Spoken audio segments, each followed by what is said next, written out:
Então, a gente vai falar sobre polaridade, sobre psicossomática, a gente vai perceber como esta é uma lei universal, a da polaridade, e ela é experimentada de maneiras diferentes por cada um de nós, porque a gente é subjetivo, então nós temos a nossa subjetividade, melhor dizendo, e com ela nós distorcemos, então a gente alucina em torno das coisas. E o modo como as leis, elas reagem sobre nós, por isso mesmo, a lei em si é a mesma, mas o modo como nós a percebemos torna-se diferente, tá? E também observaremos que não apenas no campo de psicossomática, mas também em outros campos da vida, esta percepção da polaridade, ela se manifesta. Ontem nós tivemos a aula sobre âncoras e vocês fizeram os exercícios das âncoras de oposição, né, de radicalização. Então, a gente pega o inverso, a gente estava trabalhando polaridade. Então, nós estávamos trabalhando o outro lado da moeda, a outra face. Dê também a outra face, ou seja, dê uma nova perspectiva, veja de um outro ângulo, né? Podemos observar também essa máxima desse modo, porque é metafórica. Então, quando a gente estava trabalhando com a inversão da âncora, era um tipo de polaridade. E a polaridade, ela está presente na nossa vida. Nós somos polarizados. Cara, quando você diz eu, você se polarizou, porque você já está pressupondo o tu, o outro. Entendeu? Então, quando a gente diz eu já pressuponho o outro. E aí a gente se polariza. A gente sai do princípio de unidade, de unificação, né? Somos todos um, tudo está em tudo, que é uma outra lei, que a gente não vai entrar nisso daí, que levaria mais para um campo da filosofia, mas existe, né? Tudo está em tudo, somos todos um, e assim por diante. Então, à medida em que a gente vai se desenvolvendo, nós vamos cada vez mais em direção à unidade, ao todo, né? Sem perder a individualidade, mas vamos cada vez mais ao todo, né? Mas ainda a polaridade, ela influencia poderosamente cada um de nós. Então, além do eu, o outro polo, tu, ou o outro, né? Dentro. Não vou escrever tudo, porque senão a gente ficaria muito tempo, mas fora. Luz, sombras, inconsciente, consciente, direita, esquerda, e assim sucessivamente, bem, mal, certo, errado, justo, injusto. Percebe? Então, a polaridade, ela existe, ela está para cada um de nós, né? Vamos trazer mais para o nosso aspecto psicológico, existencial. Então, nós temos uma parte em nós que é consciente, outra parte que é inconsciente, uma polaridade, né? Um polo consciente, um polo inconsciente. Aí, a gente pega, por exemplo, uma pilha. Então, pense numa pilha, não tenho aqui, mas pense numa pilha. Então, a gente tem na pilha, é mais ou menos assim, eu tenho um polo positivo e eu tenho um polo negativo. Não é assim a pilha? Pronto. Observe que para a pilha funcionar, ela depende dos dois polos, concorda? Então, a polaridade, ela é um estado de interdependência. Um polo depende do outro para poder existir. Sem um polo, o outro não existe. Sacou? Então, para que um polo exista, o outro também precisa existir. Se eu deleto um, eu pressuponho a exclusão do outro, a inutilização do outro. Volta para o exemplo da pilha. O que aconteceria se a gente eliminasse o polo positivo? Pouco importa o negativo, a pilha não vai funcionar. O que acontece se eliminar o negativo? O positivo também não funciona. Então, para que a pilha ela possa funcionar, ela precisa dos dois polos, positivo e negativo. E assim é com qualquer polaridade. Então, qualquer que seja a polaridade, ela é interdependente. O eu e o tu, nós somos interdependentes. Imagine você, com todo o conhecimento que você tem, que a gente tem bastante conhecimento, quanto tempo de vida que a gente tem, quanta experiência, quanta história, né? Coisas boas, ruins, então a gente tem bastante conhecimento. Mas imagine você com todo esse conhecimento sem poder compartilhar. Você não tem para quem contar. Adiantaria você ter tanto conhecimento? Não. Porque qual é a finalidade do conhecimento? Poder compartilhar. Você entendeu? Se você não pode compartilhar, não tem finalidade de você conhecer. Para que você vai conhecer? Se você não tem para quem contar, você não tem com quem trocar essa informação, nem que seja por ouro. Eu vou vender o meu conhecimento, nem que seja por ouro, nem que seja por uma questão puramente material. Não teria como você fazer isso, porque não teria ninguém. Tem até... eu vi isto, acho que foi no YouTube, mas não lembro agora o nome do canal, que, aliás, é no YouTube Premium. Então, era uma série de um cara que fazia uma experiências muito loucas para confirmações científicas. Pô, queria lembrar agora, mas eu não lembro. Eu acho e passo para vocês. E aí, ele se isolou em um quarto, e esse quarto tinha as seguintes características. Ele era todo branco, não tinha quase nada, então não tinha um livro para ler, né? Enfim, não tinha nada para ele poder exercitar pensamento, nem nada. Não tinha relógio e o tempo inteiro era aceso. E ele ficou ali, parece que foram 21 dias ele ficou isolado ali dentro. Cara, ele ficou tipo 8 horas, ele já tinha perdido a noção de tempo. Ele já estava achando que tinha passado, sei lá, 2 dias. E só tinham passado 8 horas, por exemplo. Uma coisa louca, mais ou menos assim. E à medida em que foi passando, o cara foi pirando lá dentro. Ele sabia que era um experimento, né? Que ele meio que criou aquele experimento com base em outras coisas que ele observou, e ele foi pirando. E a porta não era trancada, ele poderia sair quando ele quisesse, mas ele aguentou, ele ficou ali 21 dias. Aí, quando ele saiu, ele, claro, começa a ser questionado sobre como que foi aí e tudo mais. E uma das coisas que ele falou me marcou, que eu estou compartilhando com você agora. Ele falou assim, olha, foi muito sofrido estar lá dentro, porque eu perdi a noção de tempo, eu comecei a ficar absurdamente entediado, eu comecei a me sentir mal, eu tive pensamentos negativos, várias vezes eu tive vontade de sair. Foi horrível ficar ali dentro. Mas a pior coisa era que eu não tinha ninguém para poder compartilhar o que eu estava sentindo.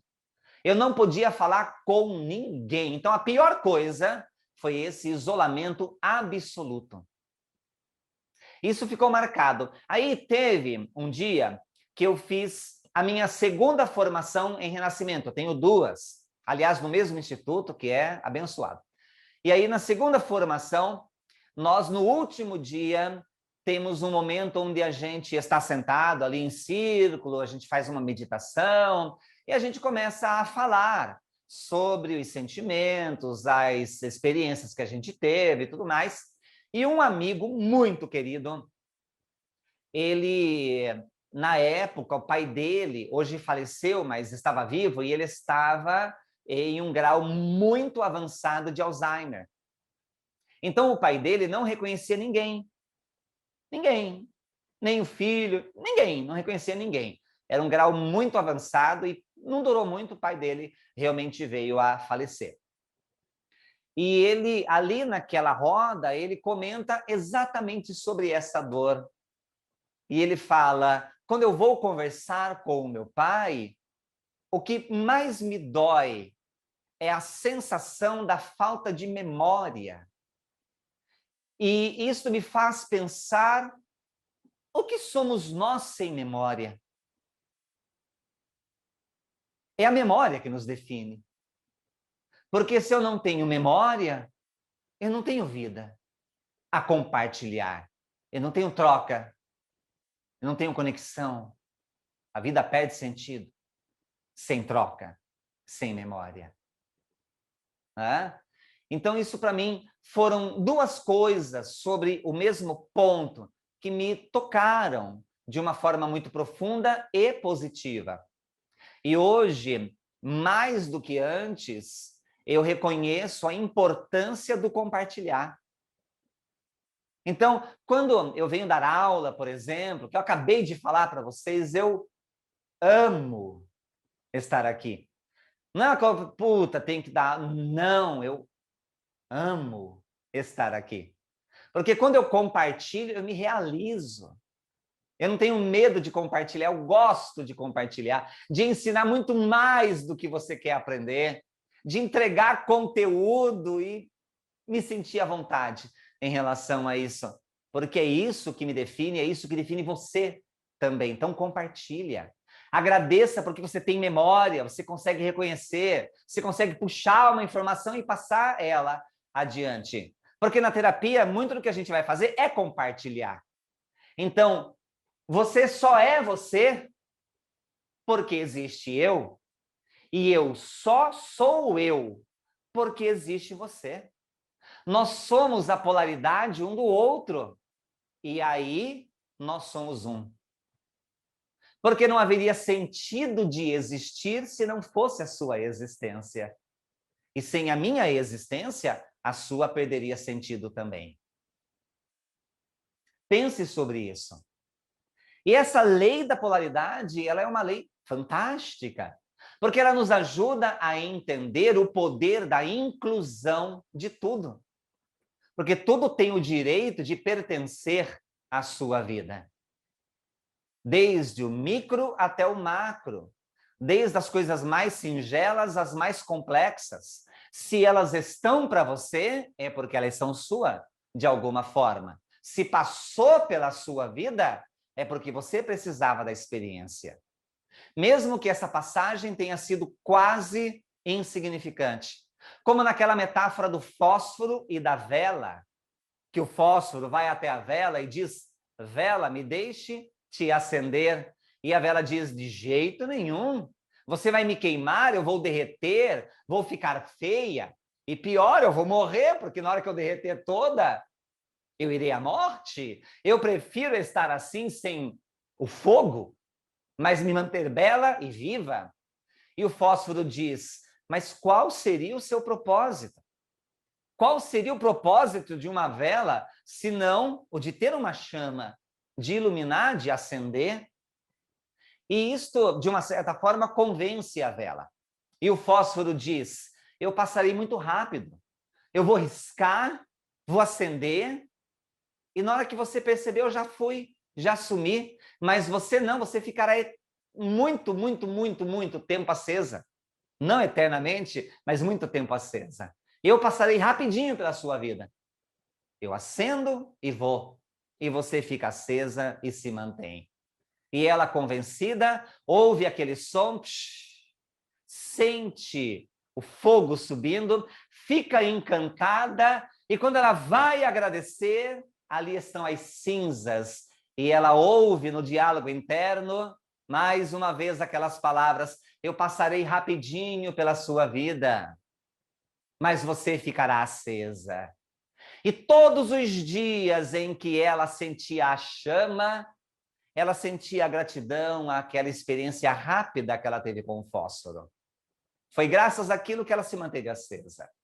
E assim somos nós. Muitas e muitas experiências da nossa vida são como fósforos, que nos acendem, somem. E a gente, às vezes, nem se percebe que só estamos acesos graças a pequenos eventos que nos antecederam, ou então que antecederam a esse momento. Porque a nossa existência, ela é a continuidade da existência de uma quantidade enorme de história. Quanta gente teve que morrer, sofrer, chorar, viver, ser feliz, produzir, reproduzir, para que eu e você pudéssemos estar aqui, né? Então, quando nós começamos a refletir, a filosofar até mesmo sobre isso, é uma oportunidade para nos encantarmos com esta natureza incrível que, para onde você leva o seu pensamento, você encontra o infinito. Em qualquer direção, em qualquer coisa. Pode ser micro, pode ser macro, essa expansão gigantesca. E aí, voltamos no ponto que leva a estas reflexões: inclusão. Incluir, deixar pertencer, deixar fazer parte, deixar queimar para acender, deixar derreter, aceitar a morte, fazer as pazes com a morte, fazer as pazes com as falhas. Porque morrer não é apenas a morte física. Nós temos várias mortes durante a vida. A morte de uma ideia, a morte de uma dor, a morte de uma fase, a morte de um negócio, a morte de um dia, a morte de uma quantia financeira, a morte de um bem que se vai, que se quebra, que se acaba. Você, eu, nós estamos lidando com a morte o tempo todo. E como diz Raul Seixas, morte que talvez seja o segredo dessa vida. Que talvez seja um segredo que não precisamos esperar que ela aconteça para nós, para que seja revelado. Porque dentro dela existem inúmeros segredos que em vida mesmo você pode obter. E o tempo nada mais é do que sucessão de coisas. E quantas coisas já morreram? Quantas coisas estão? Quantas coisas vão nascer? Nós estamos lidando com isso o tempo todo. Inclusão. Inclua a sua dor. Olhar para ela, porque ela quer ensinar. Eu sei que poeticamente é bonito, na prática é trabalhoso, mas é um exercício.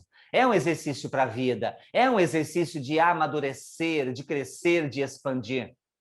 Porque à medida em que a gente vai fazendo pazes com isso e incluindo, então eu incluo o meu sofrimento. Eu olho para ele. Eu aprendo com ele. Porque inclusão e exclusão também são polaridades. Tudo aquilo que você exclui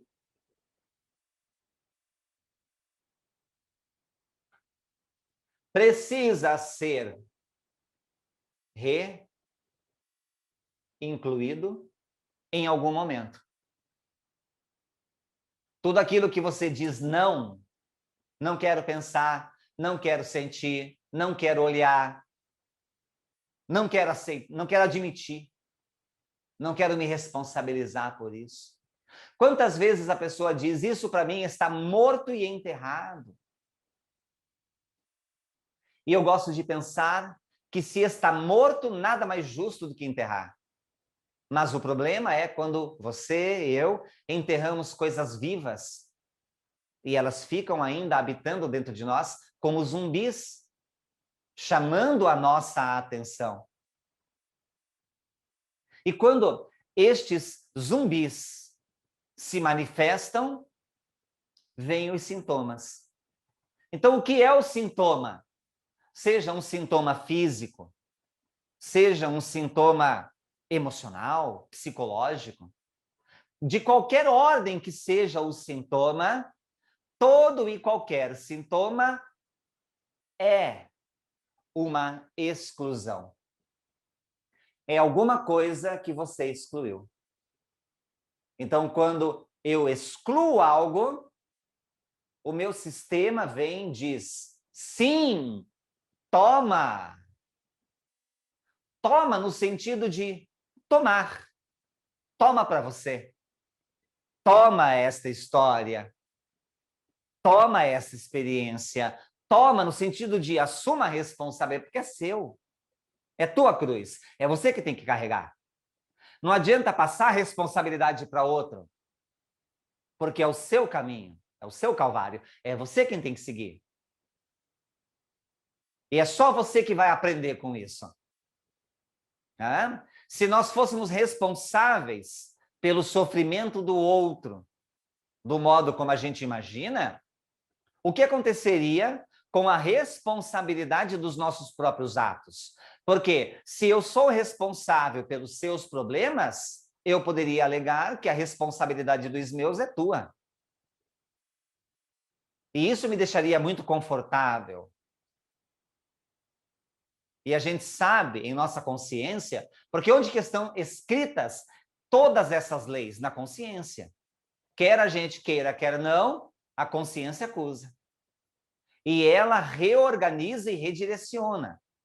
Porque em algum momento a gente tem que olhar para o que a gente estava negando, tomar para si, para poder continuar. Enquanto houverem pendências, a gente não consegue avançar. É como se tivesse um elástico que você avança, mas aquilo te puxa de volta para o seu passado. Daí a importância de se ajustar com esta experiência de pendências que a gente tem. Porque o problema, um dos maiores problemas da nossa vida são as pendências. Quando morre alguém, não é apenas a dor física da morte, né? A dor emocional da morte da pessoa que nos fere. O que mais fere é a pendência com essa pessoa. Coisas que eu não disse que deveria ter dito. Coisas que eu disse que eu não deveria ter dito. Essa pendência é a que machuca. Porque a morte em si, concorda que quantos milhares, milhões de anos, sei lá, fisicamente, não apenas o nosso corpo humano, mas animais, vegetais e outras espécies, a gente está configurado materialmente a se dar bem com a morte, porque materialmente a gente sabe que ela vai chegar. Então o corpo ele está pronto para isso. A natureza está pronta, está configurada para isso. O problema é a psicologia nossa.